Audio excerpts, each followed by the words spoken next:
Peace and welcome to the culture here on the Black Star Network. I'm your host, Farajii. Thank you so much for tuning in and being a part of the conversation, folks.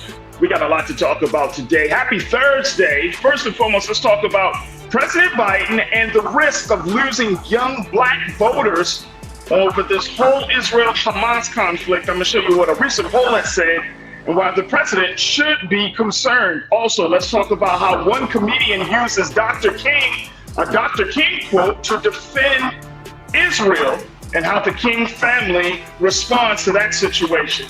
Later on, we're going to be joined by our very special guest for the day, Mr. Wisdom Martin, who's a journalist with WUSA 9. And he's going to talk about the power of news as we're talking about the pursuit for context and truth. We'll have that conversation and a whole lot more, so stay with us.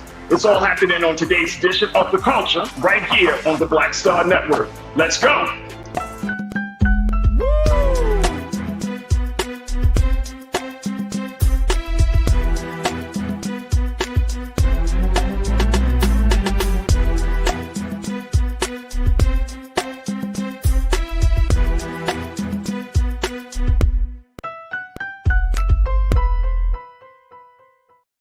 All right, folks, welcome to the culture here on the Black Star Network. I'm your host, Farajii. Thank you so much for tuning in and being a part of the conversation as we have a lot of big discussions up for you, folks. First and foremost, let's give a big shout out to the online culture crew. Let me get my words together here. Online culture crew, there we go. The crew is checking in, and big shout out to all of those who are stepping into the room as we're streaming. Let me get my words together. As we're streaming live on Roland Martin's YouTube page. Excuse me. And big shout out to everybody that's checking in. Big brother Willie Frazier. Good afternoon, big brother Willie. Good to connect with you once again. My pastor, Pastor Damon Lissette. Good afternoon, big brother. Jawan Evecta. Good to see you, Jawan. It's been a minute. Thank you so much for tuning in once again. Deidre Hall. Hey, Deidre. How are you? Hello, Cindy D. Good to see you once again. And who we got? Oh, H. Renee Nelson. H. Renee Nelson, thank you so much for tuning in. Along with my big brother, Conscious Thought. Conscious Thought, thank you, sir. Kathleen Davis. There we are, Kathleen. Thank you for joining us as always. And the ABX girl. Hey, girl. Hey, ABX. There we go. There we go. Sister Debbie Muhammad, peace and blessings to you as well, Sister Debbie. Thank you so much for checking us in. Brother Raymond Harris, long live Black Star Network. How about that? I love that, Brother Raymond. Long live Black Star Network. Come on, come on, come on. That's right. Christopher Booker. Hey, Culture Crew. Hey, Christopher. Thank you so much, brother, for checking in. Folks, make sure y'all join us in the conversation. This is one, I'm not going to act like this is the only chat. All right, let me say that. This is the best chat. The best group of folks to tune into a live stream on the internet, the online culture crew. So make sure y'all join us and be a part of the conversation because there's always something to talk about in the chat. All right, we're also streaming live on BlackStarNetwork.com, our home platform where you can download the app, also follow us on social media, and certainly, of course, give something to help power us in this digital movement that we're in. So go to BlackStarNetwork.com. Check out all the dope shows, the archive shows, the special events, special streams that we have lined up for you. And just check us out there. And just be sure to support BlackStarNetwork.com. Also, we're streaming live on Amazon News on your Fire TV as well as Amazon Prime Video. That's right. We got some major partners in this process. So find us on Prime Video app under Live TV, the news. Then you can also find us on Amazon.com under Prime Video, Live TV, and news. So find us there. We're also on Freevee. Find us under On Now at News for Black Star Network. So make sure you check us out there, as well as Flex TV, 24 hours a day, 7 days a week on Flex TV. All right, folks, let's jump right into the discussion because we're going to have some good ones. We got some good ones lined up. All right, first and foremost, now, I've been talking about this Israel-Hamas conflict because there are so many different angles. I mean, it's not just about the conflict itself. It really is about the implications, the reverberations of this conflict on other elements of our government, of our culture that we're experiencing here in America. So I came across this piece and I said, I got to bring this to the crew. This is a piece by DeGrio, and we're going to be joined by my brother, Sinedu Okorafor, who's a diversity, equity, and inclusion specialist, and get his take on this. But this is a piece by DeGrio where they talked about that President Biden, folks, is really at a risk of losing not just some voters, some young black voters. Yeah, he's really at a risk of losing some young black voters because of the stance that he has led his administration to take on this Israel-Hamas conflict. Before we get into the numbers, let me bring in my brother Sinedu. Thank you so much, big brother. As always, to have you. It's a pleasure to have you. How are you feeling this afternoon? I'm still alive, so I can't complain. Okay. Yes, sir. That's definitely a gift, so I'm not going to trip about that. All right, so let's talk a little bit about President Biden here. He's at the risk of losing some young black voters. Here's the numbers, brother Sinedu and the crew. And I want y'all to join us in the chat to share your thoughts on this. Here's the latest from the Grio, and it's based upon a survey, a poll that was done by NPR, PBS, NewsHour, and Marist poll. This is the latest poll around where folks are, black voters and young black voters are on this situation and how the president is handling this conflict. Take a look at this. According to that poll, NPR, PBS, NewsHour, and Marist poll, just 48% of Gen Z and millennials said the U.S. should publicly voice support for Israel, compared with 63% of Gen X, 83% of baby boomers, and 86% of the silent generation, meaning that those who are the youngest generation right now, Gen Z, saying they have the least number of they're saying they are least support of the president's stance. Along racial lines, just 51% of voters of color said the U.S. should take a public stance supporting Israel, while 72% of whites thought the opposite. Anecdotally, from Capitol Hill to Hollywood to college campuses, young and liberal Americans are expressing their solidarity with Palestinians and voicing discontent with Biden's lack of criticism of Israel. This is very interesting, Brother Sinedu. You work in the space of diversity, equity, and inclusion. And when we look at these numbers and showing that there is a disparity along racial lines and there's a disparity among generational lines, what does that say to you? Is the president at risk of losing young black voters going into 2024 with this conflict? Yeah, I think the president, and I want to be clear, this is not just about 2024. This is moving forward. All presidential or all elected officials should be very careful about losing black and, more importantly, young voters, because young voters in this day and age, as the data shows, they really care about what they care about. And it's possibly because a lot of young voters, they're really shown to be into the environment. Because of technology, they're very tuned into what is happening around the world. And because of historical significance, they are putting two and two together that, Palestine, I think Ta-Nehisi Coates made a comparison, like, that whole idea of Palestine and what's going on there, black people can relate to that. So there's a lot of relatability. And I also believe that with every young generation, that this happened now, 10 years ago, 10 years before, every young generation believes that the generation before them should have handled this. And I think what it is this generation is standing on the side of feeling as if that we shouldn't be a coward to what we stand by. And I think that is why President Biden should be very, very careful, because politics as usual doesn't work for the young. And I think if you look at the entertainment industry and people say, where do you see the significance? I said, well, pay attention. If you look at how entertainment worked, once upon a time, you had to be kind of spit clean or whatever, or a nice, clean a profile and this and that and this. But with this whole age of everybody accepting their bodies, their sexuality, their ideals, that is falling into the idea of politics as usual is not good enough for this generation. They want to be represented by their truths and by things that to them matter. And it seems that President Biden is just leaning on the airs of business as usual. And we'll see how that's reflected in the polls. Got you. So he's leaning on the air of business as usual, whereas some people might take that or interpret that as him not really being progressive. Like he's not listening to his constituents. He's not listening to the next generation.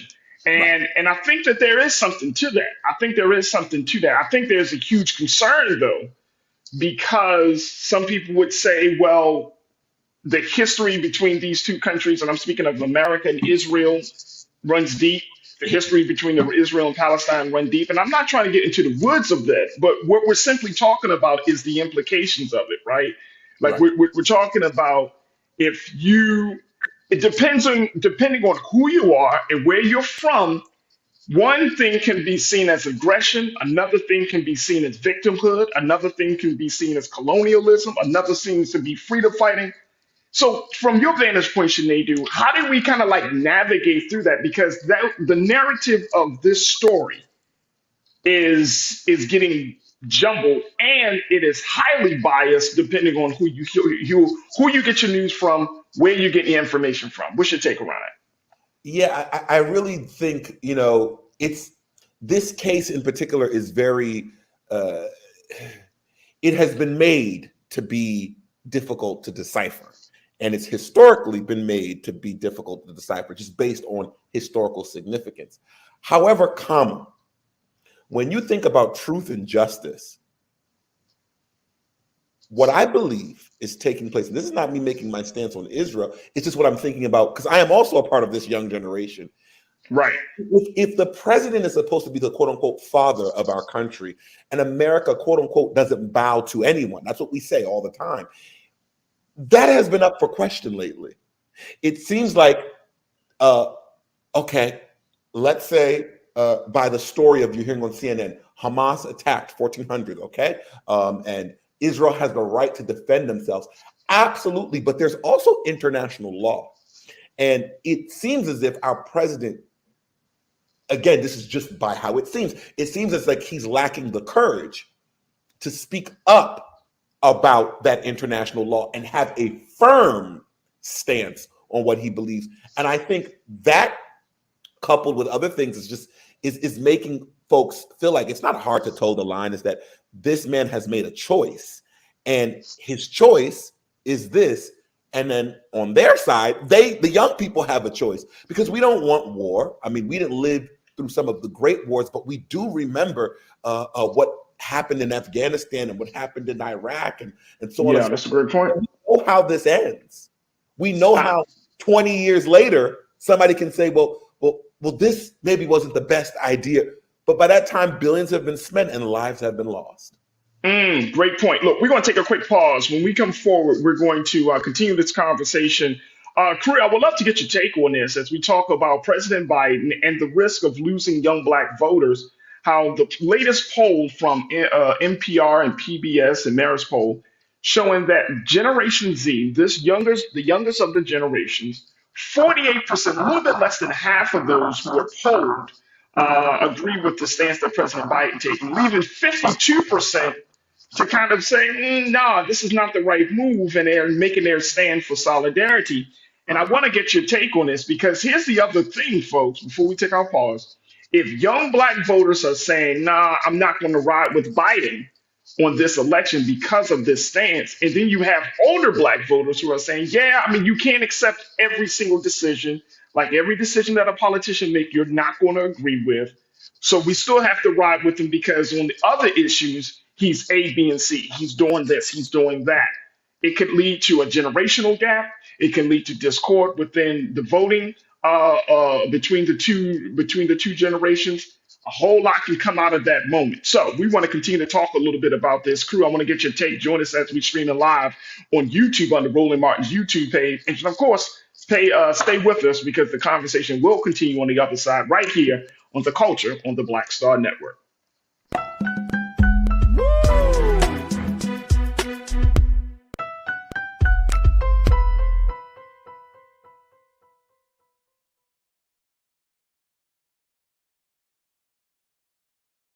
When you talk about Blackness and what happens in Black culture, We're about covering these things that matter to us, speaking to our issues and concerns. This is a genuine people-powered movement. There's a lot of stuff that we're not getting. You get it, and you spread the word. We wish to plead our own cause.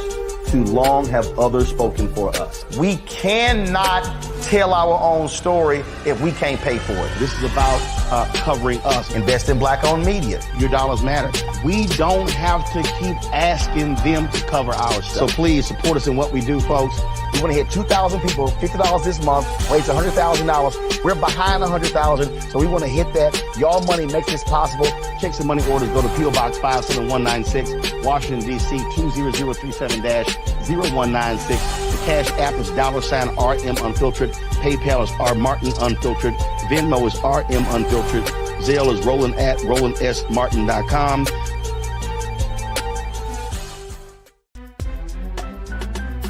I'm Farajii Muhammad, live from LA. And this is The Culture. The Culture is a two-way conversation. You and me. We talk about the stories, politics, the good, the bad, and the downright ugly. So join our community every day at 3 p.m. Eastern and let your voice be heard. Hey, we're all in this together. So let's talk about it and see what kind of trouble we can get into. It's The Culture. Weekdays at 3, only on the Black Star Network. Folks, Black Star Network is here.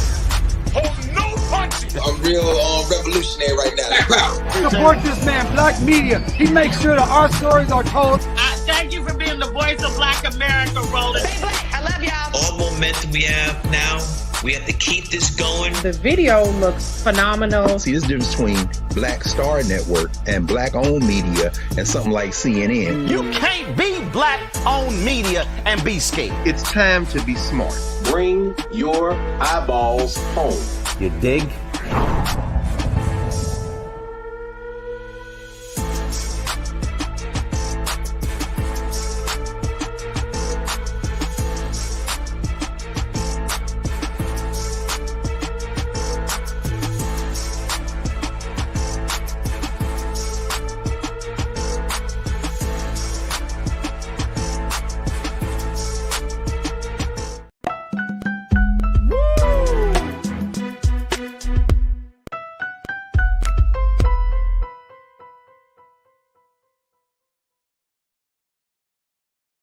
All right, folks, welcome back to The Culture here on the Black Star Network. I'm your host, Farajii Muhammad. Thank you so much for tuning in as we talk about a new poll that shows that President Biden may be at risk. He may be at risk, folks, of losing young black voters due to the stance that he and his administration is taking in showing unwavering, unfettering support for Israel through this latest chapter of the Israel-Hamas conflict.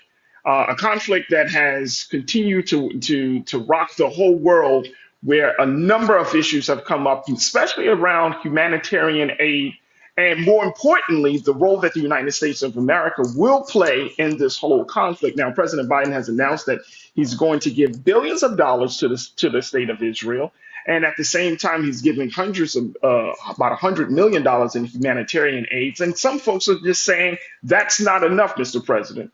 And of the group that's saying that's not enough are young black voters. And young black voters are making it clear now in 2023 that they will not be voting for this president come 2024, leaving a big question of uncertainty of how the president, his team, is going to continue to try to win over the next generation of young black voters. Let me bring in my brother Shanadu, back into this conversation, because I think this is very interesting, which is why I wanted to have a conversation with you, bro, about this, because you're in that group, right?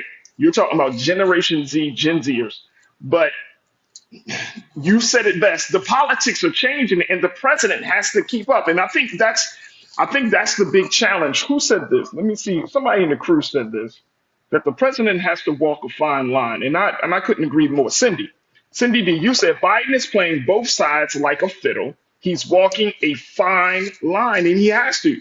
You have this interest of the United States for that part of the region. You have the interest of the United States in supporting Israel, right? But then You do have another generation of Muslims and Arabs and Palestinians that reside in the United States of America who are part of the voting bloc, the Democratic Party in particular, and they want to have their voices heard. So when an international issue or international crisis like this happens, they want to be heard, especially given the severity of the crisis of what we're seeing right now, where food is being cut off, water is being cut off, electricity is down, communications is down. This is a real humanitarian crisis, not just about warfare, not just about hostages, but you're talking about the common man, common woman in the Gaza Strip that is suffering as a result of these attacks. Now, let's take a look here very quickly. I want to share this part of the conversation with you, Sinead, and then get your take on this. Lise, let's do quote number 2 on this. This is from the GRIO, where UN Secretary General Antonio Guterres accused the Israeli government of breaking international humanitarian law. This is from the UN Secretary General.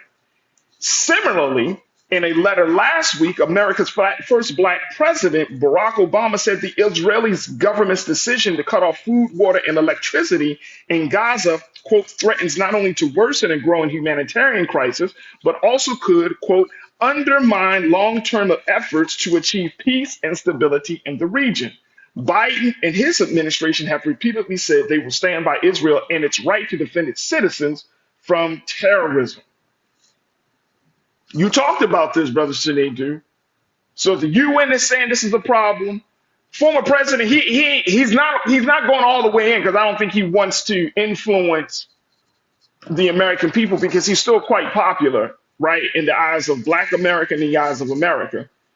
But he is focusing and saying, look, this is going to be a real situation, you know, with this humanitarian piece. So what do you make of that? I make of this that people need to listen and pay attention. Because at the end of the day, with what's going on, especially I think people should look up the GDP of Israel. We're going to start there. Look at the GDP of Israel and understand that we're about to give them tens of billions of your dollars and my dollars. Look up the GDP of Palestine and we're giving them hundreds of millions. You cannot leave Palestine without permission of the Israeli government. Right. You cannot leave Palestine without permission of the Israeli government. So ask yourself this. These people have no way out. These people have moved south. They were moving into shelters. They were being bombed. What exactly are we funding? You know, last month, our student loan repayments restarted. And as much as we hate them and we want them forgiven, what we have to show for it is our degrees, that we graduated. So you know what? It's high, it's inflated, but we have to pay it because we graduated. Ask yourself, the tens and billions in tax dollars that are going to Israel that will end up killing people. What do we have to show for that? And I think, interestingly enough, the young people have this statement that calls "keep that same energy." Where was that energy just a couple of months ago when Niger was getting rid of the French and all of these other people? And here comes the U.S. saying, "Y'all can't do that. Y'all can't do that." But they were protecting their people. Right. Of the Democratic Republic of Congo, where they're extracting coltan and cobalt. What if they stop funding our electric and EV markets here with child slave labor that we accept to get our iPhones and our iPads? What if they stopped on behalf of their people? Would you support them having the right to defend themselves? I just wonder, where is this energy? And furthermore, with Israel being such a great power, my question is, why do we need to garner them with so much financial support when Israel is strong? We didn't bring any support to Russia with the people who were anti-Russia Ukraine war in Russia, who may have needed humanitarian help. We didn't send them tens of billions of dollars, but we supported Ukraine because they were the little guy and they wanted to defend themselves. Where is that respect for Palestine? Where is that respect for Arab folks? And back to the young black voter, it's like, where is the respect for me? Because I too have seen that in the Americas. So that's why these statistics aren't lying, because it looks too damn familiar. It does look familiar. Marylander 37, you checked in and said, we don't support settler colonialism anywhere in the world. Now, I want to point out something that my sister Corinna Denise said. She said, not to diminish what's happening in Israel or Gaza, but I don't recall seeing the same energy from young folks regarding Haiti, or other African countries. Perhaps I miss it or don't recall. So what do you make of that, Shadidu? I mean, we're talking about the continent now. Your home, my home, we're talking about the continent. So when we see that, and yesterday I used the term that Chris Rock coined, selective outrage. Is that the situation that we're finding with young people about President Biden? Do you feel like young people just needed a reason not to support President Biden because maybe the reasons of him being white, being older, is maybe not cutting the mustard? But they're like, oh, but look at his stance on Israel and Palestine. Do you feel like this is another issue of selective outrage here? No, to Corinna's point. I don't think it's an issue of selective outrage. I think it's an issue of if anybody has a communications background, it's called agenda setting. You didn't speak up for Haiti or Africa is because, I hate to say this, it's not designed for you to speak up. And I know you believe, even if you don't care about Palestine or Israel currently, even if you don't care, it's everywhere. So whether you wanted to speak on it or not, it is so visible that you have an opinion. But Haiti and African countries, they're never spoken about on the news, not consistently, not front page, not social media campaigns. So you think though, but you think that if the story of Haiti and other Caribbean islands, some of the conflict and issues and troubles of Caribbean islands, or even our African nations, yes, that if the story was really told in our mainstream media, that we would actually see more young people speaking up. But because their stories aren't being told, their conflicts aren't being covered the way this conflict is, that it opens the door for that type of situation. Which look, there is media bias, right? Like there is media bias, there's cultural bias, there is bias in the storytelling in American media. We know that. So I think there's something to that, Brother Sinedu. Absolutely. And to go even further, I mean, of course, you asked me this, which young Black person wouldn't want to hear about the nation that defeated white people? That's all I'm going to say. I'm sure they would love to hear about what's going on in Haiti and probably maybe get some inspiration. But again, agenda setting is real, and it's playing out in its forefront. And then when you think about it from a media perspective, you have to ask yourself, who in Haiti is a top media executive in America? Who in Israel is a top media executive, anchor, etc. in America? You do your own research and you ask those questions and get yourself your answers. Cindy D, you said we don't take care of home, we take care of the world. That's America's problem. You can't be a superpower if you're not powerful in the world, though, Sister Cindy. You know, that's how it goes. That's how it goes. Let's talk. Monkey Confession said down ballot vote in 2024 if you're not feeling Biden, but don't completely abstain from the voting process. Write in, if you can, reparations for president. What's your take on that? Like this down ballot voting? Like, okay, so you may not vote for him, but still go ahead and vote. Still be involved in the process. Yeah, I think you should still be involved in the process, but I think you should vote for the interest of your community. Whatever your community has deemed is best for them is who you should, I mean, that's what every other group is doing, and it seems to work. I think when it comes to us, the pivotal vote, we get so confused where it's like you have to be Black and be Democratic, or you have to be Black and you must be Republican. I think that's where we lose. It's not about your political party or your affiliation. It's about who is representing our interest. Point blank, period. Doesn't matter who you are or what you represent. It's as long as our interest is being met, that is how one should be voting. I think it's very dangerous when we do the voting based on, well, Democrats have historically been, be careful with history, because history shows you very many different stories when you look back at it in long terms. So I'm hoping folks are voting based on the interest of their community and based on who intends to help their community with their mandate. And you know what? Very quickly, we got to take a quick pause. But I think we should coin the phrase "vote your values." There you go. If you're against oppression, see, I think this is where it gets crazy at, right, Sinedu? Like at the end of the day, if you vote based on your values and your principles, then that becomes the metric, that becomes the standard by which you make your decisions. So if you vote your values, if you are one who is against oppression and tyranny, then you take the information that you have about Israel and Palestine and that conflict and say, okay, how does my values fit in this particular conflict? Or you look at the situation in the other place. Where does my values fit into this? But vote your values. If you're talking about voting based upon party, or if you're talking about voting based upon locale, nationality, then I think you're missing the point. I think it's very much easier, and I think this requires us to be authentic in our political expression, that it's easier to say, okay, where are my values? What is my personal politics? And I don't think that these young people are completely uninformed.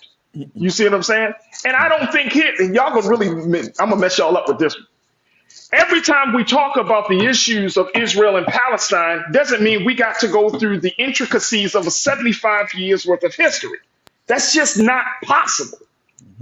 I can't have a conversation on the show and be like, nope, we got to bring in a college professor. Nope, we got to bring. It's like, no. Let's have a conversation as us, as people who may not necessarily be the scholars, quote unquote, but we all have the ability to think critically, to take in information and to make judgments and to gain ideas and to garner some level of understanding. But you don't always have to, because these conversations, these comments I'm seeing on social media, it's not based on scholarly research. It's based on what people have access to. They see this, they respond that way. They see that, they respond this way. Vote your values. Folks, we got to take a quick pause when we come back. Let's shift gears a little bit, because I'm going to share with you what one comedian has done to use Dr. King's quote to defend her position on Israel and how the King family responds. Stay with us. That conversation is up next here on The Culture on the Black Star Network.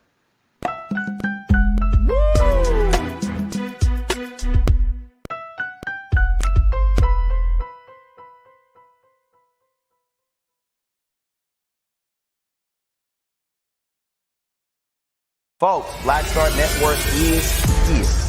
Hold no punches. I'm real revolutionary right now. Support this man, Black Media. He makes sure that our stories are told. Thank you for being the voice of Black America, Roland. Stay black. I love y'all. All momentum we have now, we have to keep this going. The video looks phenomenal. See, there's a difference between Black Star Network and black-owned media and something like CNN. You can't be black-owned media and be scared. It's time to be smart. Bring your eyeballs home. You dig?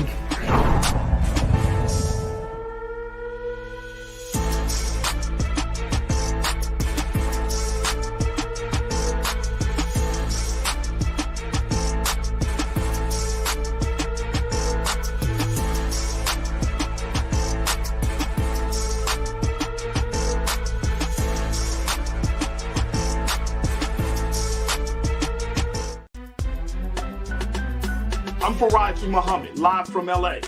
And this is The Culture. The Culture is a two-way conversation. You and me. We talk about the stories, politics, the good, the bad, and the downright ugly. So join our community every day at 3 p.m. Eastern and let your voice be heard. Hey, we're all in this together. So let's talk about it and see what kind of trouble we can get into. It's The Culture, weekdays at 3, only on the Black Star Network.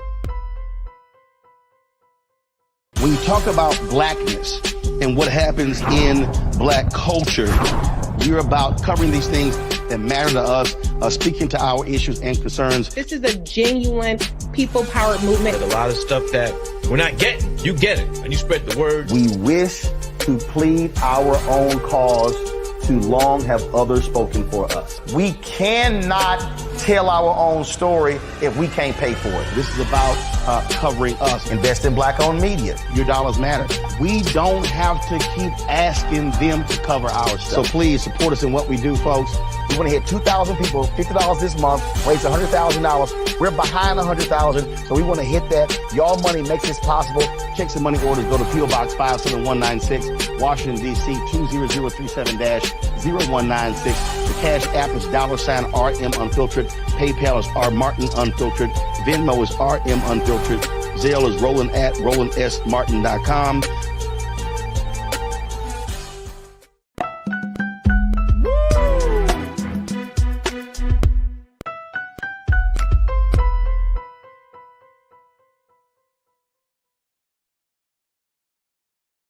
All right, folks, welcome back to the culture here on the Black Star Network. I'm your host, Farajii Muhammad. Thank you so much for tuning in and being a part of the conversation. All right, I've been talking to my brother, Shanedu Wakwa, for diversity, equity, and inclusion specialist, as we talk about this poll about President Biden and the risk of him losing young black voters around the stance the United States is taking within this Israel-Hamas conflict. But here's what a lot of folks are saying. I'm looking at the chat, brother Shanedu.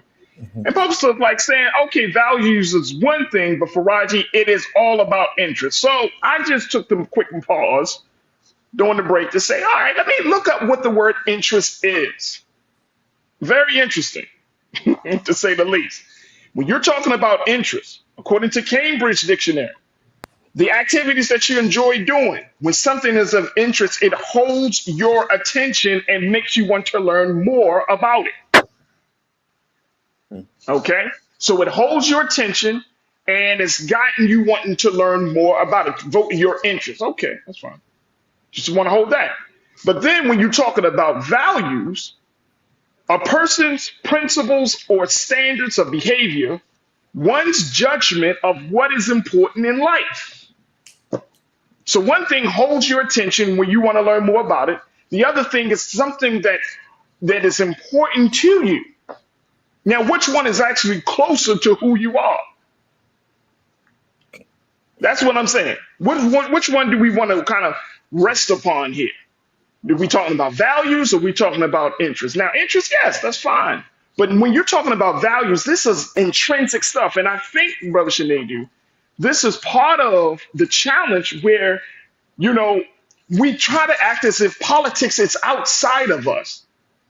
When in fact, you cannot have no politics if you don't know who you are. It's not outside of us. It's intrinsic. It's inside of us. No policy comes out of a space outside of the individuals who are formulating the policy. If we want to talk about that major 1994 drug bill, that crime bill, right? Well, what was the values that undergirded that particular policy, right? What were some of the things that I'm talking about? What was in the mind and the heart? Now, we can't determine that, but I'm just saying that whatever's in your head, whatever's how you see the world, that's going to come in through policy. It's not something like outside of you. It's not something separate from you. This is stuff that is inherent in you. This is stuff that comes from within. Am I wrong in thinking this? You're on it. And I think part of the problem is you thinking that it has nothing to do with you or doesn't involve you or you're not involved is the best way for you to be tricked to the point of the drug thing where you may think, oh yeah, this isn't going to do with me in 94, 92 when it came out. But now in 2023, you're seeing all of its effects and how it affects the community you grew up in and the tax revenue and the brand new house that you just bought and how the education, it so much is involved. It's whether you're choosing to care or not care about your involvement. And see, that's the thing. Like, okay, we may not say the term values, and I'm glad that you brought this term up, bro. What are the things that you care about? Not the things that you want to fight up against or things that you're against, because we're always asked that. Like, what are you against? Nobody's going to say I'm against schools. And what are the things that you care about? And I'm saying really get into your mind. And I think this is the part of the process that I think that is required for all generations, all people, black, white, whatever, all people in all generations. It's not just about It's not just about something like, oh, I'm just doing it into the interest. Because personally, I don't think that that's enough to hold people. Because I feel like your interests will change depending on the circumstances. But your values, if you are a person that values the sustainability of the family unit, that's not going to change regardless of who's in office, regardless of what's happening within the culture. You as a father, you as a mother is going to work to make that value a reality. All right, let me just share this with y'all very quickly. Amy Schumer, she's often on, I think she started on Saturday Night Live, gone on to Hollywood, but she used a Dr. King quote to defend her stance on Israel. And the King family is not happy with that. Take a look at this. Let's post quote one, please, Lise. According to the Hollywood Reporter, on October 30th, Amy Schumer uploaded video footage of Martin Luther King Jr. decrying anti-Semitism and defending Israel's right to exist. In response, King took to, and talking about Bernice King took to social media to emphasize that if her father lived today, he would have supported a ceasefire. Amen. She said, certainly, my father was against anti-Semitism, as am I. He also believed militarism, along with racism and poverty, to be among the interconnected triple evils.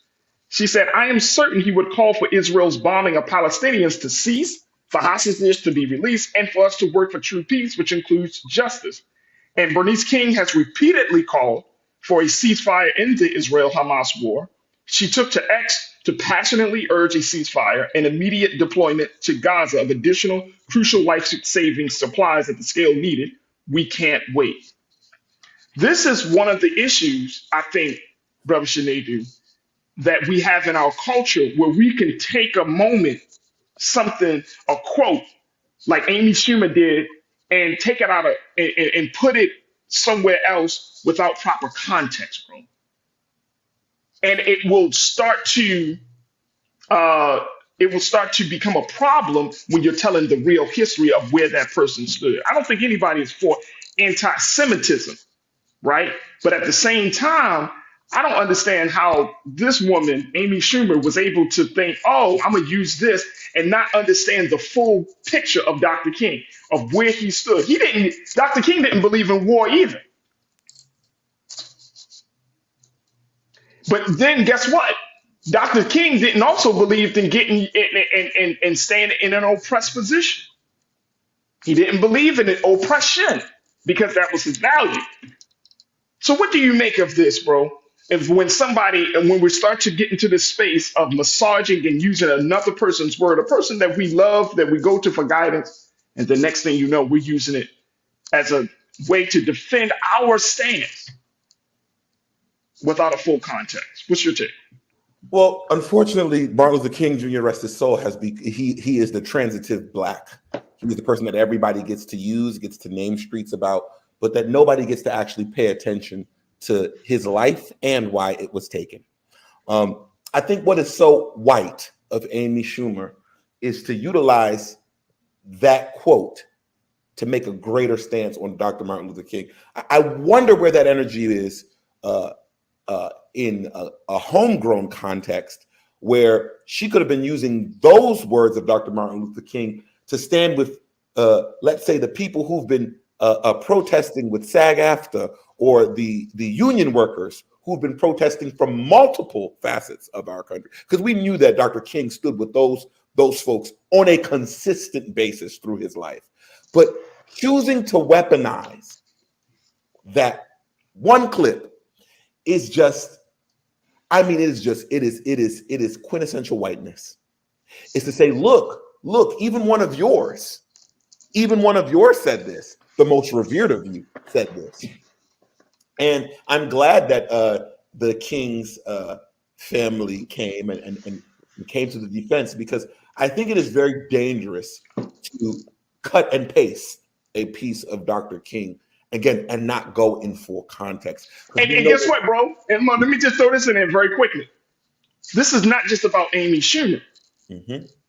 This is a lesson that we can all learn from. Mm-hmm. And I'm saying as black folks, right? Like we can take the quote of any one of our great black heroes and sheroes and fit them in accordance to our view of things, right? Without giving people a context of without giving people full context of where that person stood. When Dr. King said what he said about Israel, look at the time that he said it. What time frame are you talking about? Are you talking about the 50s? You talking about the 60s? When are you talking about? And that will give you a greater understanding of the time of that.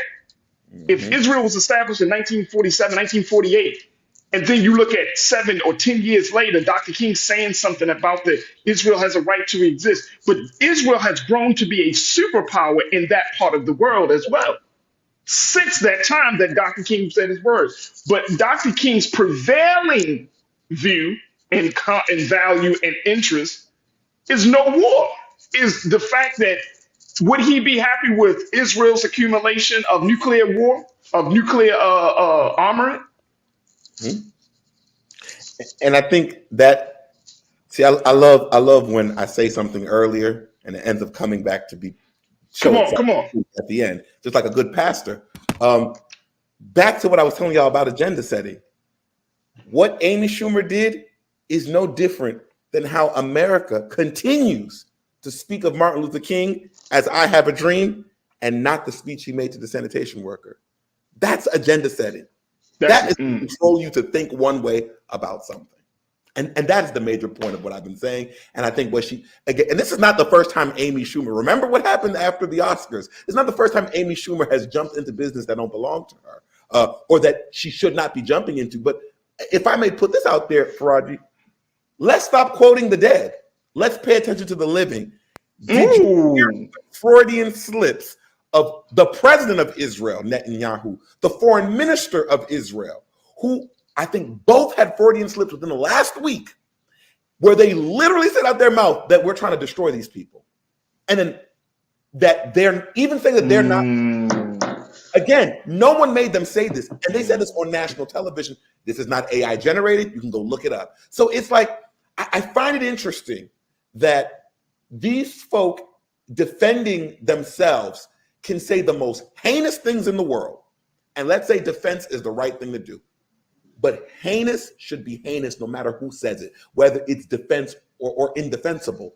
But it's interesting how no one is holding Netanyahu, who, let's be clear, beyond this point, y'all love to look at postseason. Let's look at the offseason. No one likes Netanyahu. Do y'all read? And that's why I find all of this to be very performative. And remember 9/11, 2001. The day before that attack, I don't think anybody could give two shits about George Bush. But what happened by 9/12/2001? All of a sudden, he was the greatest man ever. We forgot about everything else because of what took place. Don't be confused by the okie doke. Let me take this, and my brother, I gotta let you go. Deidre said Amy Schumer needs to be quiet. Conscious thought, you said something people need to remember about the Reverend Dr. Martin Luther King Jr. is this: at the time of his assassination, his national approval rating from Gallup was less than 40%. Facts. He was not the most beloved black man in America. Matter of fact, black people was not feeling Dr. King after a while. And I'm talking about from his own clergy. I'm talking about from his own pastoral colleagues. That's fact. That is fact. CC Knight, you said, I'm truly enjoying the conversation, brothers. Much love. Thank you, CC. We truly appreciate you for that. Corinna, you said Dr. King nor Malcolm X would be withholding the vote because they understood its power. It's this. Look, man, this is a serious situation. Jairus Latrell, you said, Jairus, it was another snippet of a great speech that has been taken out of context by people outside of our culture. And that's why, hey, look, that's why when we have these conversations, we do have to be cognizant of the fact that somebody's going to take the conversation. They're going to take that and take it out of context. But guess what? You take anything that's out of context, it's so big. We can't stop you from doing what you do. But what we can do is what? Speak the truth, right? And wherever this point is taken out of context, when you really listen to whatever is being said in its proper context, there's going to be one thing you can do. You're only going to agree with it, or you're going to just perish because of it.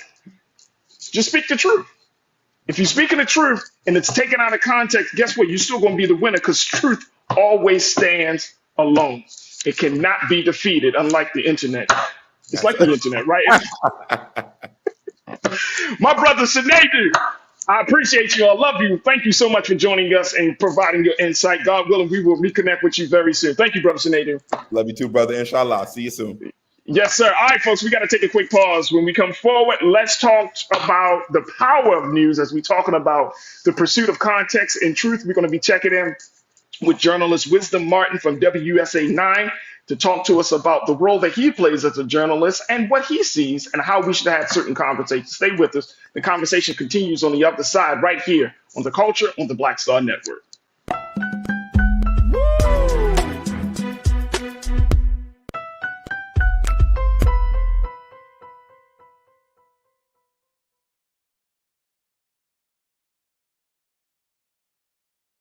Black Star Network is here.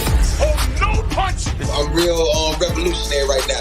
Thank you for being the voice of Black America. All momentum we have now, we have to keep this going. The video looks phenomenal. See, there's a difference between Black Star Network and black-owned media and something like CNN. You can't be black-owned media and be scared. It's time to be smart. Bring your eyeballs home. You dig? When you talk about blackness and what happens in black culture, we're about covering these things that matter to us, speaking to our issues and concerns. This is a genuine people-powered movement. There's a lot of stuff that we're not getting. You get it, and you spread the word. We wish to plead our own cause. Too long have others spoken for us. We cannot tell our own story if we can't pay for it. This is about covering us. Invest in black-owned media. Your dollars matter. We don't have to keep asking them to cover our stuff. So please support us in what we do, folks. We want to hit 2,000 people, $50 this month, raise $100,000. We're behind 100,000, so we want to hit that. Y'all money makes this possible. Checks and money orders go to P.O. Box 57196, Washington, D.C. 20037-0196. The Cash App is $RM Unfiltered. PayPal is R Martin Unfiltered.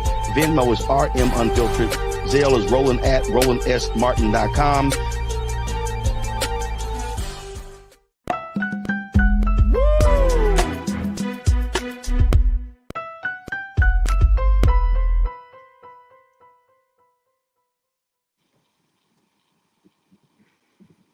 All right, folks, welcome back to The Culture here on the Black Star Network. I'm your host, Farajii Muhammad. Thank you so much for tuning in and being a part of the conversation as we are about to embark on the second half of the show to talk about some of the big cultural conversations. And this next discussion I'm having with a very special guest. I'm so happy to have my brother joining me as he is an anchor and journalist for WUSA 9 in Washington, D.C., and he is going to give us some insight as to what we're looking at. How do we make sure that we dissect information in such a way that we can understand its context and essentially get to the truth? So we're going to be talking about the power of news. And I'm happy to have him joining us here, Brother Wisdom Martin. Brother Wisdom, thank you so much, brother. How are you this afternoon? I'm doing great. How you doing? Thank you very much for having me, and it's an honor and a pleasure to be here with you. Oh, brother, it's an honor and pleasure to have you joining us this afternoon. So I thank you so much for your time. I want to kind of get your take on, this space that we are finding ourselves in. And I know that as one who is in the space of reporting information, reporting the news, it's essential that you try to do this with great integrity. There are journalistic ethics and a code of ethics among journalists. But do you see that kind of slowly being diminished every day because of not just the rise of social media, but because of the mentality of where we are as a people, as a culture in this country, where facts, truth, those things seem to be slowly being pushed to the side, and opinions and alternative facts has taken front and center stage. What's your take on Right. that? Absolutely. I think you're right. I think a lot of it has to do with social media because anybody can put anything on social media and sometimes people just don't fact check. So it doesn't matter whether it's true or not. Once it gets out there on social media, anybody can pick it up and they repost it and then it gets reposted a bunch of times. And then the next thing you know, the untruth becomes fact just based on the fact that it's been reposted thousands and thousands of times all over the country and all over the world. And again, it's not some people aren't fact checking this, they're just taking it as truth. The other thing is the rise probably started about, I'm going to say 10, maybe 15 years ago with the back and forth talking, one journalist versus another journalist. I saw this big in sports many years ago, one journalist versus another journalist. That's what it started with. And it started my opinion versus your opinion. And then it started to slowly pick up steam. So now you go from having, this is just an example, but you go from having, all right, you got two guys up here talking about highlights to one guy screaming about this team or this player is better than another player, and another guy on another side doing the same thing. That took over because people started to enjoy that. They didn't want to just sit down and just get the highlights and have somebody read them highlights. That's an example. And then that started to bleed over into news. So now people started to want more and more of the, we're presenting this side and then we're presenting this side. Let's try to get both sides, and people going back and forth at each other. And that created a bunch of networks that are doing that. So then people started gravitating towards that and started leaving the actual people who were sitting up there telling us, here are the facts, here's the news, because it started to deviate and it wasn't interesting to them anymore. And you'll see the numbers decline because there's so many television stations and networks. So it's a huge, huge problem. It's a huge problem, and I'm so happy that you brought up that history, Brother Wisdom, because I'm recalling in my head, like I'm a huge football fan, and when I Yeah. listen to the announcers and to the analysts, they give you all of the extra stuff, right? Some of them, I Right. mean, it ends up on social media when some of them just have these Freudian slips and calls out Right. certain things, and you're just like, what the hell does this mean? This has nothing Right. to do with football. You know what I'm saying? And Exactly. it's like, I think the latest example of this is the whole Taylor Swift phenomenon Right. and how anchors constantly, I mean, you're like, Yeah. you're like, there are a lot of other celebrities that show up in football games. Right. Right. But the problem is, like you just said, that's a perfect example. But now the game is on, and then they latch on to Taylor Swift, and then now it becomes a Monday through Friday. Oh yeah, by the way, there was a game being played between Kansas City and some opponent. But let's talk about Taylor Swift because she might be dating or she is dating Travis Kelce, which has nothing to do with football. So now that narrative, instead of talking about here's what Kansas City did and here's what their opponents did, whether they won or lost. Now the narrative is, oh my gosh, did you see Taylor Swift at the game? She's dating Travis Kelce. Let's dissect that 9,000 ways. Are they dating? What's the body language? Did you see her with Travis Kelce's mom? How happy did she look with the mom? So now it's starting turning into that. So now information gets pushed to the side because think about it. No, I got nothing against Taylor Swift. I got nothing against Me neither. any of that. But information-wise, what is that really telling me if I'm a football fan, if I'm an NFL fan, if I'm a Kansas City fan, or if I'm a fan of their opponents? I'm sitting there like, okay, how did my team do? Why did we lose this game? And I'm watching the romance or fake romance or whatever it is between Taylor Swift and Travis Kelce. I mean, Being that's discussed where you by have the misinformation start. I mean, the dissecting of the real information I guess it's called infotainment. That's not really relevant to anything that I'm doing. And Brother Wisdom, that's the thing, because you're seeing this whole play out by two professional athletes who are called to be analysts of the game, and now they Right. become these like cultural spaces. And I want to kind of get your take on that because we Mhm. are seeing. I remember when the Daily Show first came out with Right. when Jon Stewart took host, and Daily Show was one of my favorite shows. But there were a lot of major think pieces that came out at that time where it talked about this fuzziness of the lines between comedic news, the way that Comedy Central Mhm. had presented the news, and then real news, the work that you do, right? Right. And people were saying, "Uh-oh, Right. this is dangerous. This Yes. is very, very dangerous." That here you have a comedian who's sitting behind a large desk, camera shots looking very similar Mm-hmm. to the regular news. He's got the Right. graphics of the regular news. He's telling you, and he's playing. You can hear the laughs and all of those things. Right. And the truth, I mean, he's reporting, but he's also providing his Right. opinion. Mm-hmm. Tell me, what does that, now that we're seeing more shows, and I love the Daily Show Right. because of the satire of it, but is there concern among journalists like yourself and others that sometimes satire can lead us down a dangerous path? Right, it does, and it's the same. It's all connected to what's going on with. I talked about social media earlier. The same. It's the same thing because you have shows. There's a show on HBO by a host that does that same thing where they take the facts and then they try to add some humor into it, some satire into it.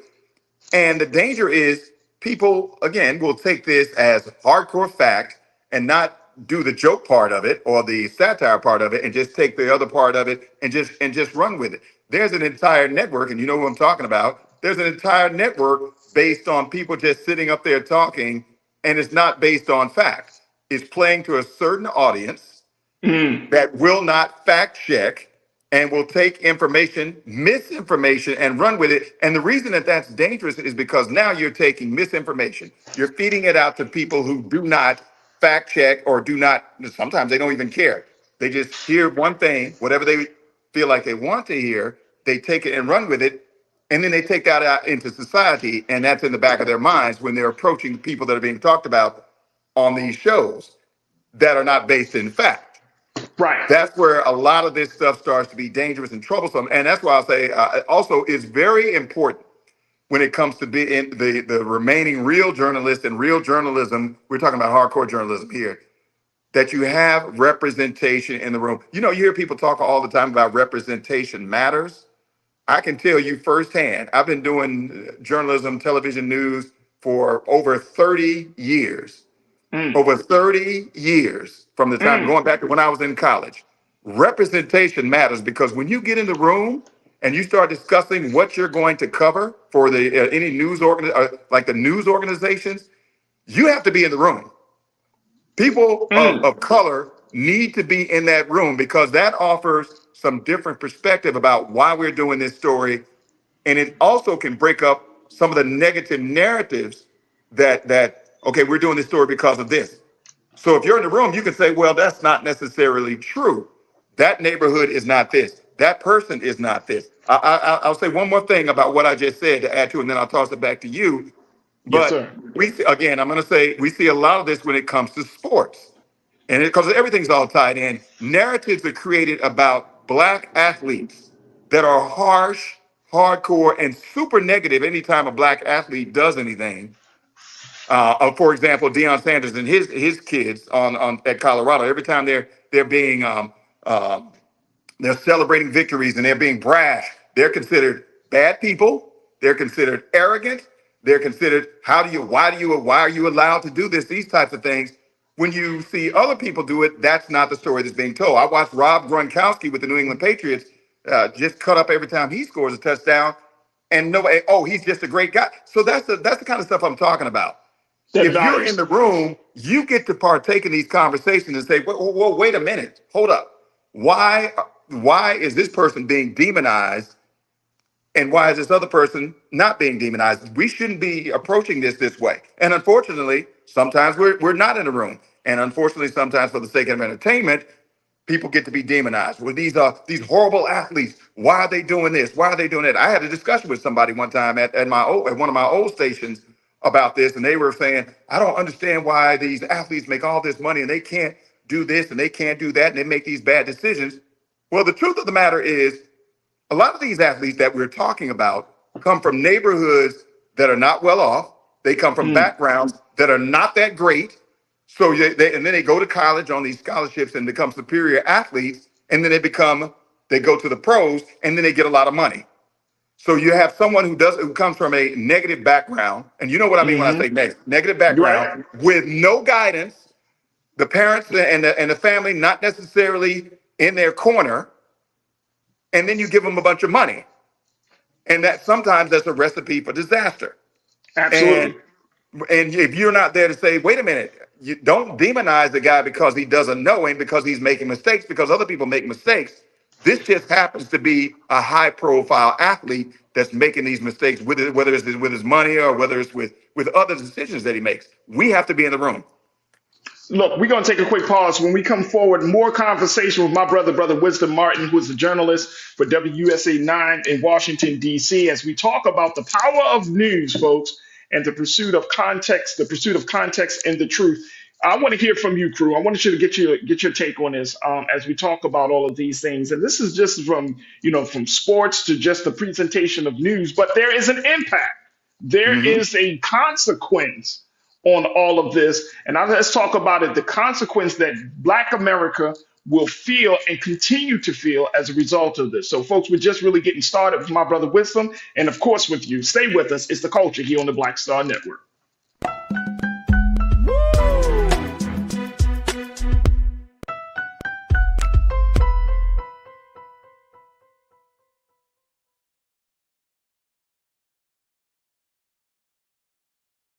Pull up a chair, take your seat. The Black Tape with me, Dr. Greg Carr, here on the Black Star Network. Every week, we'll take a deeper dive into the world we're living in. Join the conversation only on the Black Star Network.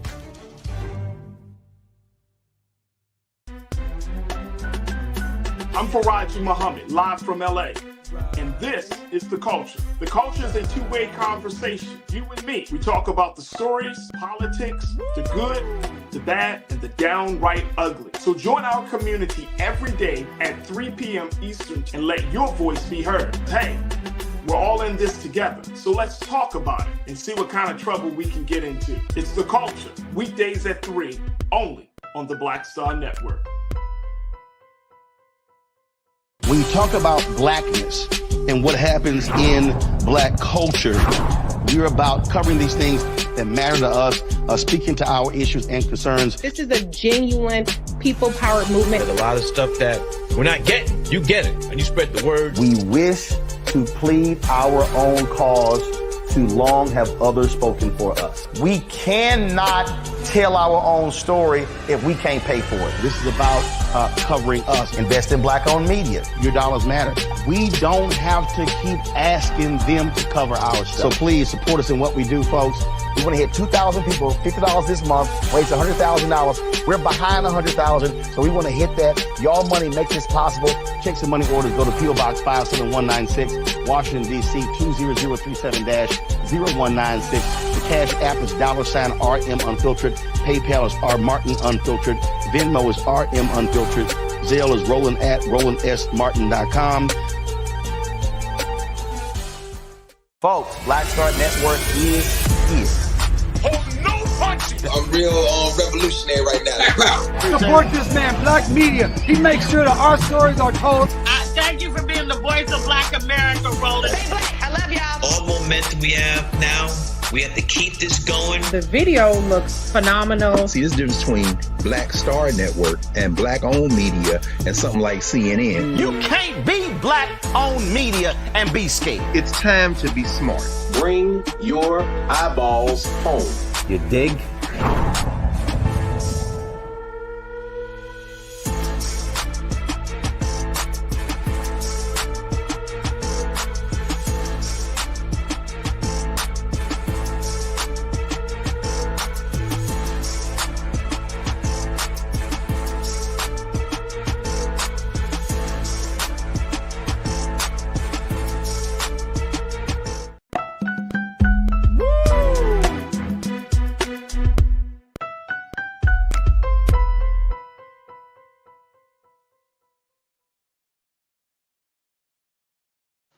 Folks, welcome back to The Culture here on the Black Star Network. I'm your host, Farajii Muhammad. Thank you so much for tuning in as we are having a very special conversation with our very special guest today, Brother Wisdom Martin, who is a journalist with WUSA 9 in Washington, D.C., talking about the power of news, the pursuit of context and truth. I want to go back to something that you said, Brother Wisdom, about representation.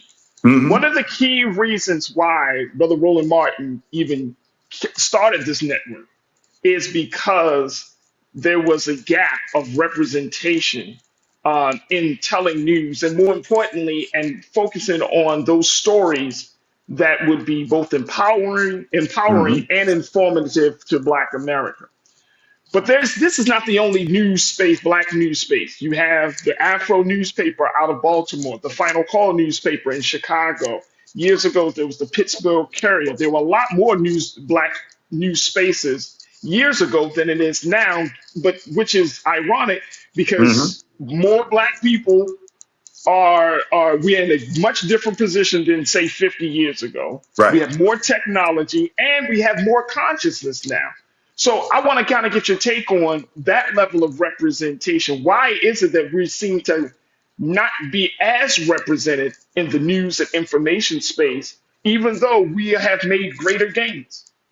Well, one of the things is here's one of the immediate problems that I see here is that a lot of times, news is driven by ratings and numbers, and a lot of times if you put a news program, and this is on the consumer, a news program up against say a reality TV show, where I'm not going to call out anyone. I got no problem against reality TV shows. You do whatever you do. I'm not hating on anybody. Get your money. But if you put a news program up against a reality TV show, more than likely, depending on which reality show we're talking about, that reality TV show is going to have really high numbers. And the news program where you're giving out information and telling stories about the community might not do as well as the reality show because the reality show is drama. It's a bunch of drama. It's not necessarily good drama, but it's a narrative and it's drama and they're selling something. So that's on the consumer. Why are we turning there instead of trying to get information and trying to learn more about what's going on in our communities and in our town? So that's number one. Number Right. two, the representation part. Again, I've been in this business for a long time. And I've been in newsrooms where none of the people making any of the decisions about what's going on in the community look like me for a long time. And it's hard to figure out how that's even possible when you see how many journalists, how many minority journalists are in the business. They go to the National Association of Black Journalism every year. And it's definitely gotten better than it has been in the past. Obviously, like you said, we're in a much better situation than we were, as far as numbers, 10, 20, 30, 40, 50 years ago. Right. But the question still remains is, why are there not more of us in these positions of power? Because the people are out there, and I'm going to tie this back into sports. I know you're like, well, this is not a sports conversation, but I'm going to tie it back into sports, where you're Right. talking Sure. about positions of leadership, because that's what this is all about, positions of leadership where you can get to make these calls. When you think about the National Football League, and how they do the black coaches in the National Football League. It's kind of a similar situation when it comes to positions of leadership in America. That's why all of this is relevant.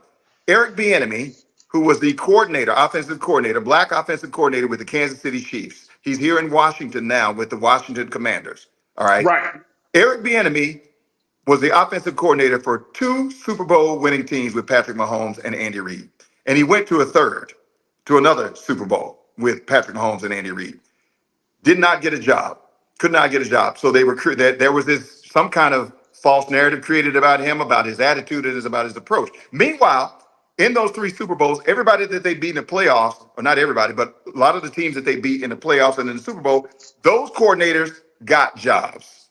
Now here he is beating them on a regular basis, and they're getting jobs, and then they're saying, oh, okay, well, he's not getting a job because of this, or is he really doing all of that? There's some kind of negative connotation about him, but it's not done about everybody else. And you have that same thing in society. I'm gonna bring it back outside of football, but you have that same thing in society where you will have these African-American people who are trying to get into these positions of leadership. And then there's some kind of narrative. Oh, is it the attitude? Is it the approach? Is it something about us, people that look like me, that they either can't find or there's something else going on here? It's the positions of leadership and the positions of leadership and the positions of authority.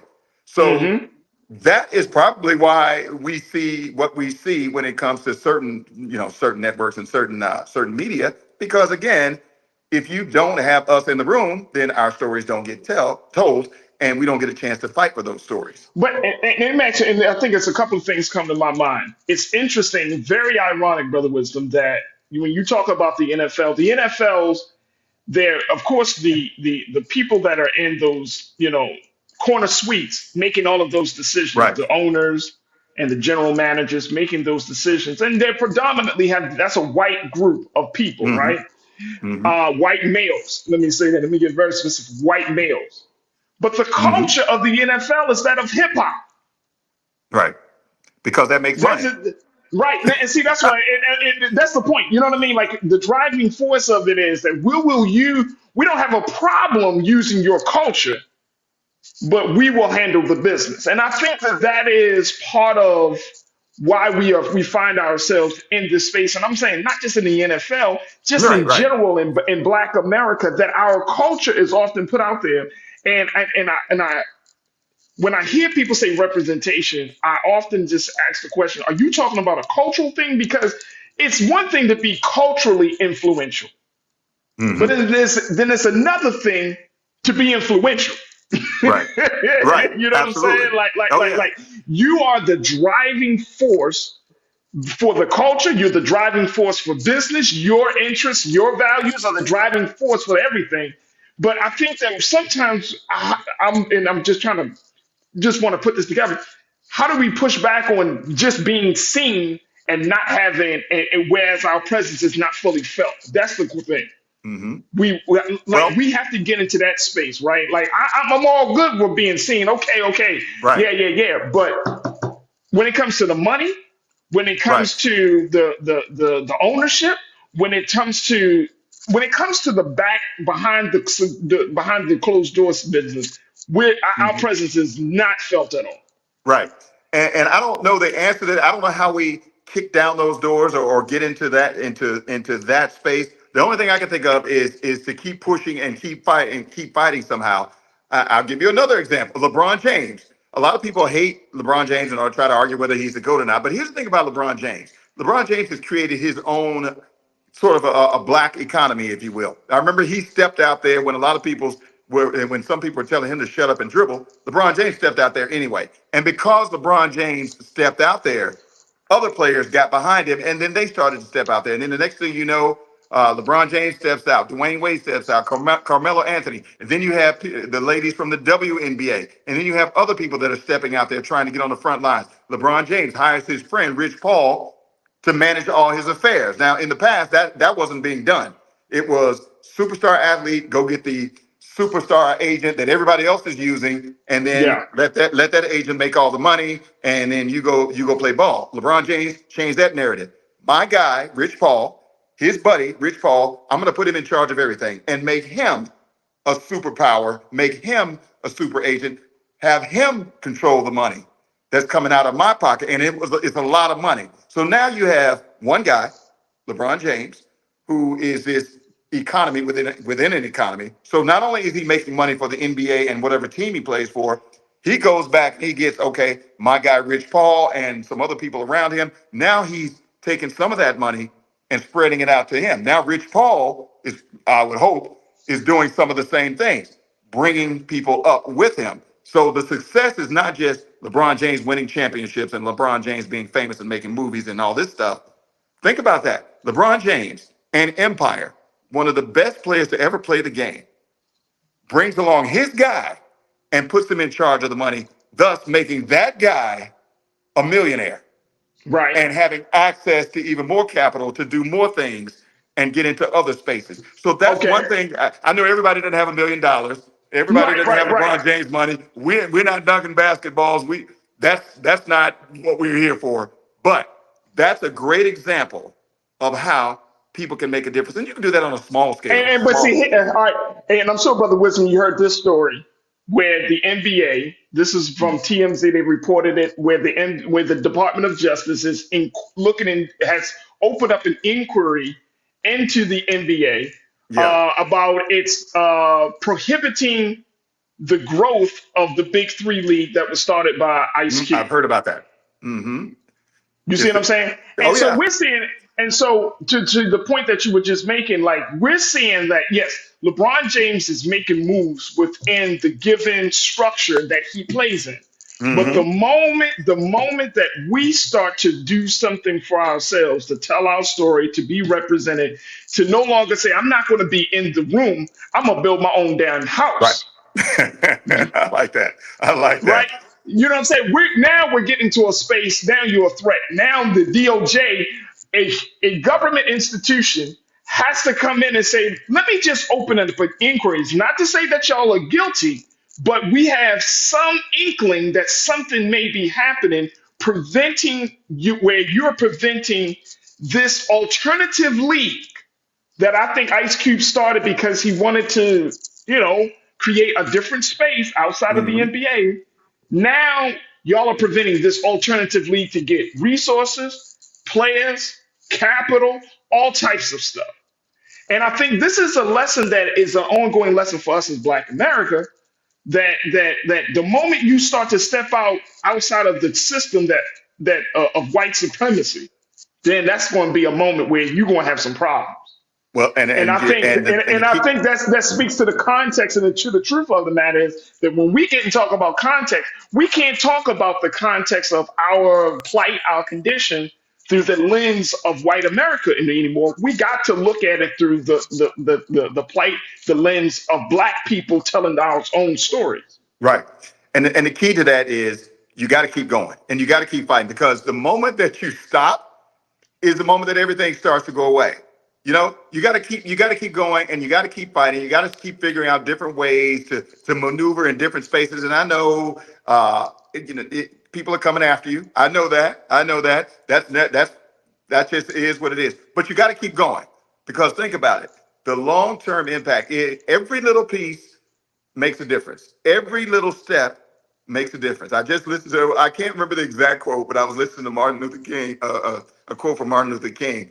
I think it was something about if you being in a race, if you can't run, walk.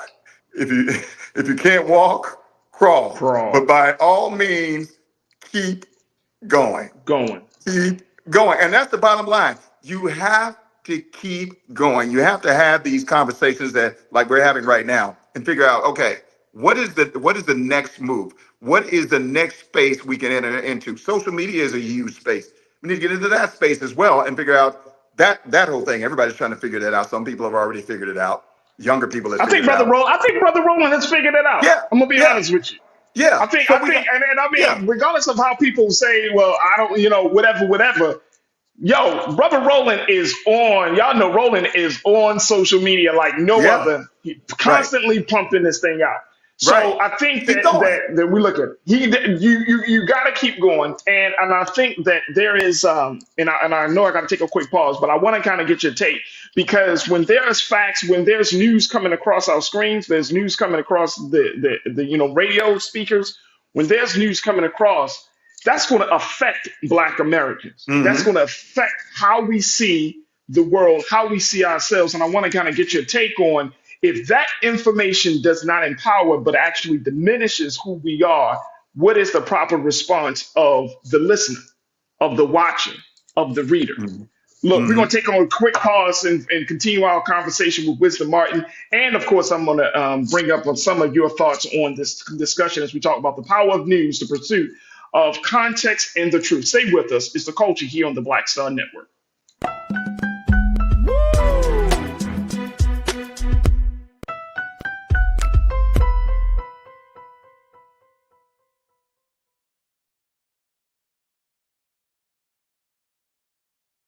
Hatred on the streets, a horrific scene, a white nationalist rally that descended into deadly violence.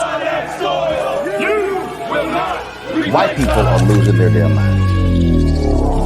As an angry pro-Trump mob storms the U.S. Capitol, we've seen We're about to see the rise of what I call white minority resistance. We have seen white folks in this country who simply cannot tolerate black folks voting. I think what we're seeing is the inevitable result of violent denial. This is part of American history. Every time that people of color have made progress, whether real or symbolic, there has been what Carol Anderson at Emory University calls white rage as a backlash. This is the rise of the Proud Boys and the Boogaloo Boys. America, there's going to be more of this. Here's all the Proud Boys, guys. This country is getting increasingly racist in its behaviors and its attitudes because of the fear of white people. The fear that they're taking our jobs, they're taking our resources, they're taking our women. This is white fear.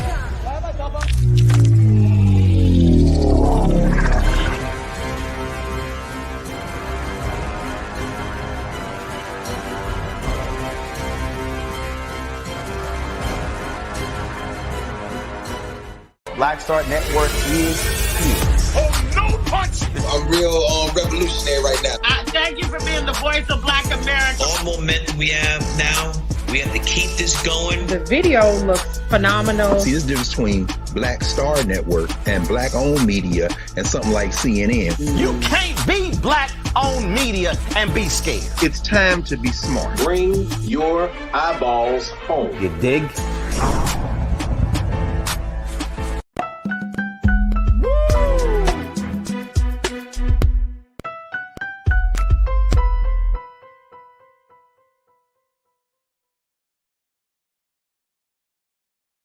All right, folks, welcome back to The Culture here on the Black Star Network. I'm your host, Farajii Muhammad, joined by my very special guest, Brother Wisdom Martin, who is a journalist and anchor for WUSA 9 in Washington, D.C. So we're talking about the power of news, the pursuit for context and truth. And Brother Wisdom, I can't thank you enough for your time that you spent with us this afternoon. Just as we wrap up this part of the discussion, it's always important for me to make sure that anytime we turn on the lights and get the cameras rolling, and anytime we open this show up, that we show up in a very authentic, honest, and truthful way, right? And it's very, very important. But I think that we are currently in kind of enmeshed in a culture where the truth is not going to always be shiny, nor is it going to be glossy, nor is it going to be glitzy and glammy. But it stands on its own. Whereas lies, right? Well, lies will is a well-dressed lie. Mm-hmm. So how do we navigate from your vantage point, Brother Wisdom, as a journalist? You've been in this business for over 30 years. Mm-hmm. Like, people are watching news, and I know that the news situation, depending on the station, the audience could have gone down because people are not feeling what they're hearing. So how can Black people in this country kind of navigate through all of these spaces to get to the truth, to get to the real facts that will empower them and more importantly, that will inform them about what's going on? Right. Well, the first thing is don't just believe anything that you see and hear, whether it's on social media or wherever it is. You always got to verify everything. No matter where it's coming from. That's a lot of work, though. Hey, brother, listen, I hear that all the time, brother. Yeah, absolutely. That's a lot of work. I'm not going to hold you. That's not a lot of work. That is a lot of work. People who watch your newscast, then they're going to be like, well, let me see if Wisdom Martin, is he... Like, what is it? That's a lot of work. And I don't know. I'm going to be honest with you. Like, back in the day, you know it, too. Back in the day, if it came on a 6 o'clock news on the top 3 networks, right. And guess what it is? It's truth. Jesus and Moses put their stamp of approval on it. It's in the Holy Grail. It's described in it's the 11th commandment. Right. No, you're right. You're absolutely right. But if we fact checking the news, that's a lot of work that you're asking people to do, right? It is a lot of work, but that's where multiple sources. It's a lot of work. And don't get me wrong, you're right, because back in the day, back when it was no internet or internet wasn't a big thing. It was the 3 networks, ABC, NBC, CBS, and whatever they said was whatever was said, and the newspaper. But people read the newspaper, right? So now you got the newspaper, the daily newspaper, and then you have, how many times you go to somebody's house back in the old days, and not only are you watching the 3 networks, but you see somebody outside reading the newspaper with their coffee. All right. So Right, now, right, right. I know it's newspapers was journalism back then too, and then they listen to the radio as well. So now you got Right. multiple different areas coming in. Nowadays, the problem is there's like 100 different networks. There's the Right. internet, there's social media, and then there's Wisdom Martin up there on the TV telling you the news as well. So that's a lot going on. That's a lot going on. But the best way to handle it is the same way that the news people are supposed to handle it. Is we're not supposed to just get one piece of information and just run with it. It has to be verified. Where's this information coming from? The news people are supposed to be doing that as well. Make no mistake about it. All that stuff that on the local news level that gets on the news is coming from somewhere else, a trusted, reliable source before it even gets on television. Now, how it's presented is, that's where the representation and everything else happens, being in the room for the representation to give context. Right. But I'm telling you, if you're sitting there, like I've seen, just like we were talking about with those sports programs that you and I were talking about earlier, we sit there and we watch and have these people up there arguing back and forth about these games and these different quarterbacks and these different people and players. And you're like, wait a minute, what is he talking about? That didn't happen. And that's not accurate because I just sat here and watched the game and they just took bits and pieces out of it to create a narrative. So that's where the thinking part and the smartness has to come in for the viewer. I don't know if that's going to happen or how much of that is actually happening, but you gotta think. You gotta think, you gotta verify, you gotta go to your trusted news sources like Wisdom Martin. Shameless plug there. But I, in all seriousness, I do pride myself because I've been in this Washington, D.C. community for over 20 years now. And I started out on those streets connecting with people and taking what they're telling me back to the newsroom and saying, this is why this is a story. And it doesn't work all the time when it comes to, getting out there. But at least, again, you have to try. You have to try to get that information out there. And the viewers, the ones that are still watching, have to either trust what you're saying is going to be mostly true, mostly true, or you can verify it by going to another source, and not just the internet and not just social media, because that's, again, taking bits and pieces of this and that. And then you can obviously watch what people say and then take what you want from that as well. Oh, and make no mistake about it, like you said, it's hard. It's hard. Yeah, to get all this together. It is hard. It is hard unless you're like media junkies like us, right? Like, unless you work in it, that's what you do. But if that's not what you do, it is very, very hard. And the simple fact is, it requires you to be an informed consumer of news and information. And therein lies the danger.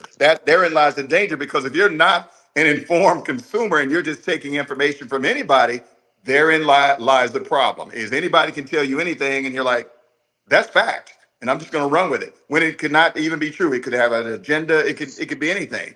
So I know it's hard, man. It's hard. And I wish I had a magic pill to fix it, or some kind of way to fix it, but I don't have the magic pill. I'm just look.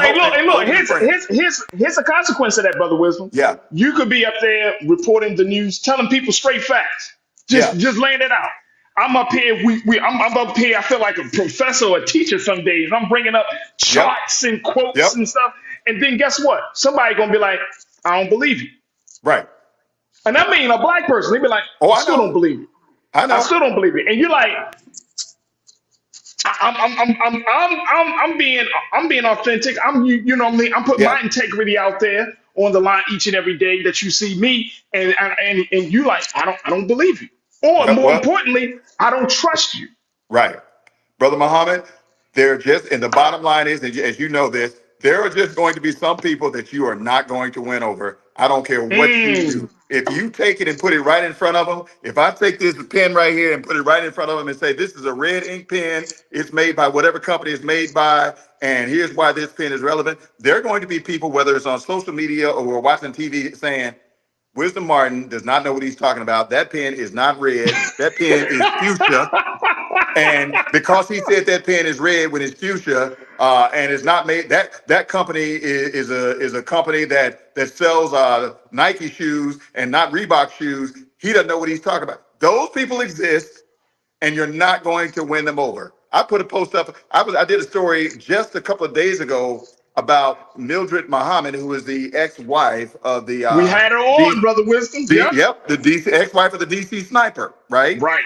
So I put a post up. It was just a clip of me interviewing her. She's a domestic violence survivor. She told her story about that. And all the comments were like, oh, that's awful how they treated you. It's an amazing story.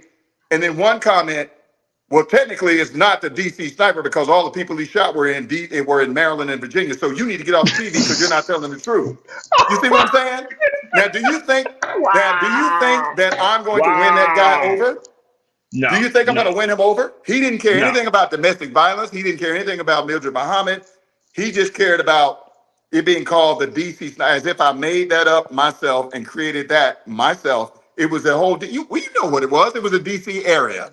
Yep. It was a DC area because DC, Maryland, and Virginia, you know what I'm talking about. Yeah. And you don't have to explain it. No, real talk. Like on my off days when I feel like being a complete ass, I respond to certain posts like that. And they're like, you know what I'm saying? Like, if you want to do it. But no, you don't have to explain it. Let me just share this very quickly. You don't like my music. You say politics doesn't change people's minds. Culture does. Mm-hmm. That's it. Let me just tell you. That's why we call the show The Culture, because we underestimate, and I think, Brother Wisdom, you know this, we underestimate the power of culture. Right. We act as if that's not a problem, but we make our decisions. And I'm saying from the simplest things to the most serious of things, it's rooted in our culture, especially for Black people, where we live, how we go about to entertain ourselves, where we work, what cars we drive, what clothes we wear, what foods we eat. We are influenced by our culture. Let me put this out here. Boza Blake. Boza, you said it always question the source of any information. You put out a book up there, Boza. You said Informal Logic by Copy and Burgess Jackson is a good book to start with. Copy and Burgess Jackson is a good book to start with. So I appreciate you, Boza, for posting that. You're absolutely right. You are not a victim. You say you have to vet your information sources. Almost every source puts a spin on it. Well, I mean, there is always the basic information.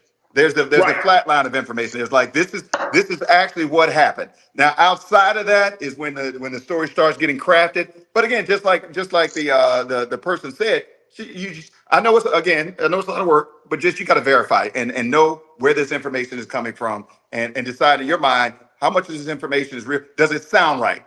Just question it. Does it sound right? Well, this doesn't sound right. Okay, let me verify it some more. But a lot of times that's for us and the people who are the hardcore news junkies, like you said. Absolutely. Brother Wisdom, I got to let you go, but I appreciate you, brother, for your insight, for your expertise, for bringing it home and making it relevant and using those sports analogies, brothers. I got to bring you back on, man. Because there's just so much. There's so much. Yes, sir. Look, and I forgot. Shameless plug. Wisdom Martin wrote a book.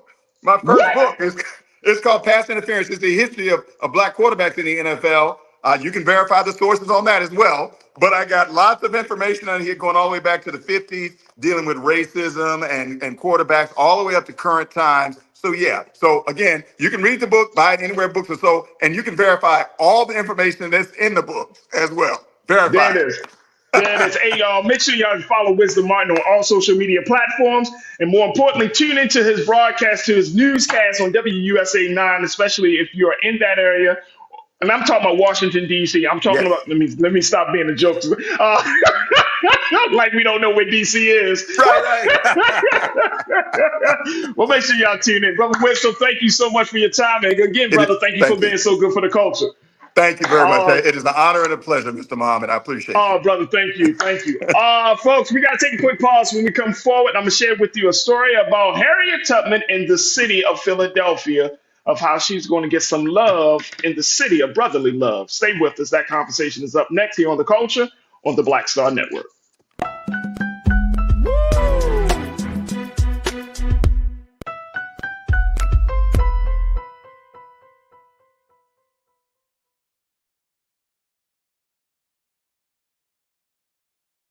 Black Star Network is here. Oh, no punch! I'm real revolutionary right now. Thank you for being the voice of Black America. All momentum we have now, We have to keep this going. The video looks phenomenal. See, this difference between Black Star Network and black-owned media and something like CNN. You can't be black-owned media and be scared. It's time to be smart. Bring your eyeballs home. You dig? When you talk about blackness and what happens in black culture, we're about covering these things that matter to us, speaking to our issues and concerns. This is a genuine people-powered movement. There's a lot of stuff that we're not getting. You get it, and you spread the word. We wish to plead our own cause. Too long have others spoken for us. We cannot tell our own story if we can't pay for it. This is about covering us. Invest in black-owned media. Your dollars matter. We don't have to keep asking them to cover our stuff. So please support us in what we do, folks.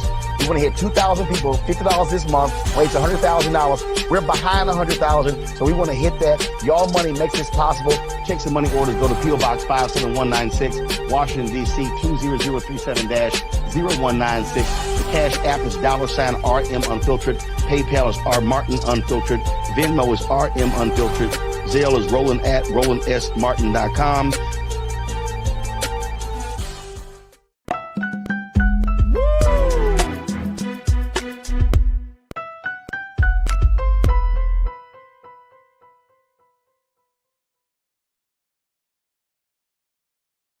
All right, folks, welcome back to The Culture here on the Black Star Network. I'm your host, Farajii Muhammad. All right, so we just kind of chilled out in D.C. with my brother Wisdom Martin, and big shout out to him for his time and being a part of the conversation. But let's make our way up to Philadelphia, folks, the city of brotherly love. And it is in Philadelphia that there was a little controversy around how to honor one of our great legends, heroes, one of the greatest women of Black history, Harriet Tubman. Now, apparently, folks, the city of Philadelphia wanted to do something different. They wanted to honor the legendary freedom fighter by putting up a statue outside of City Hall, but it went awry when the city decided to choose a white artist to create the statue without competition.